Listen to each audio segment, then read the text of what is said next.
One TV Patrol. Sa detalye, Miss Kyle Liuvic Taiko sa Baybay San Roque gikoronahang Miss Ascenso Uzamis 2024. Gikoronahang Miss Ascenso Uzamis sa 2024 ang maanyag na dalaga gikan sa Barangay Baybay San Roque si Miss Kyle Liuvic Taiko nga midala sa pageant number 7. Human gipegayon ang coronation night niadtong Hulyo 14 sa Wellness Park Amphitheater.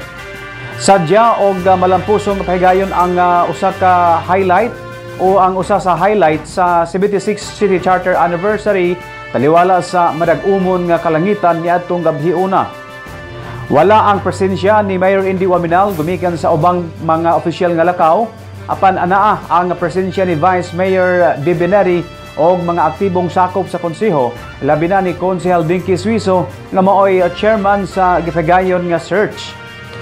Dili usab hamay ang gipang-imbitar nga panel of judges gumikan kay adunay mga pangalan sa beauty pageant industry sa nasud o mga product endorser o labaw sa tanan ang Regional Director sa Department of Tourism Region 10 Director Marie Elaine Onchuan. Ang milangkat usab sa uban pang titulo gawa sa corona pagka Miss Ascenso Uzamis 2024 mao kining mosunod. Number 12 Miss Teresa May Indoc first runner up gikan sa Barangay Malaubang. Number 14 Miss Johanna Francisco second runner up gikan sa Baybay Santa Cruz. Number 4 Miss Janelle Shane Costonera third runner up gikan sa Barangay 50th District. Number 9 Miss Erlyn Laurito fourth runner up gikan sa Barangay Aguada. Here we go! Celebrating the 76th Uzamis City Charter Day Anniversary Celebration. Tonight we will proclaim our new Miss Ascenso Uzamis 2024. And she is candidate number 7.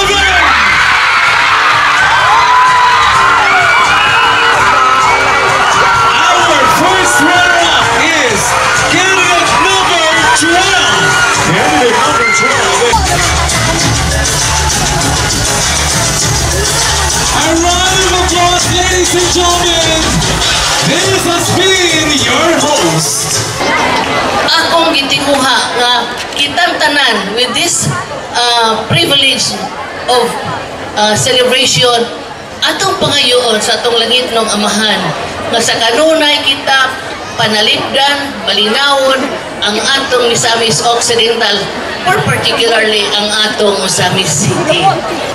As we close the search for Miss Ascenso Uzamis, let us remember the experience of Pia Wurtzbach, Miss Universe 2015, who persevered and eventually won the Miss Universe Philippines title on her third attempt. It goes to show that persistence and determination can lead to success. One TV Patrol.